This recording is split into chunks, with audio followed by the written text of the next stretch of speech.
The world premiere of the Symphony No. 1 by Joan Armatrading. Andrew Graham's conducted Chineke Orchestra here at London's Queen Elizabeth Hall. Joan Armatrading is now on the stage. She's applauding Chineke Orchestra and acknowledging the audience. A packed hall tonight. I'm sure many people here will have known Joan Armatrading's music all their lives, but not quite like that.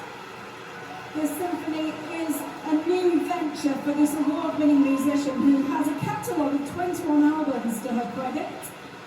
And although this is her first venture into classical music, I'm sure it won't be her last.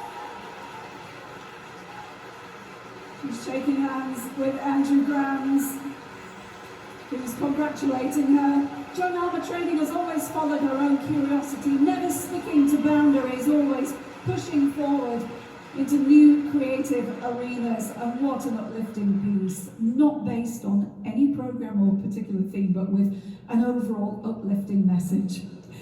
Welcome back to the Queen Elizabeth Hall in London and to Radio 3 in concert with me, Sarah Walker. If you missed Joan Armatrading's first symphony, heard in its premiere performance earlier this evening, then do catch up with that on BBC Sounds.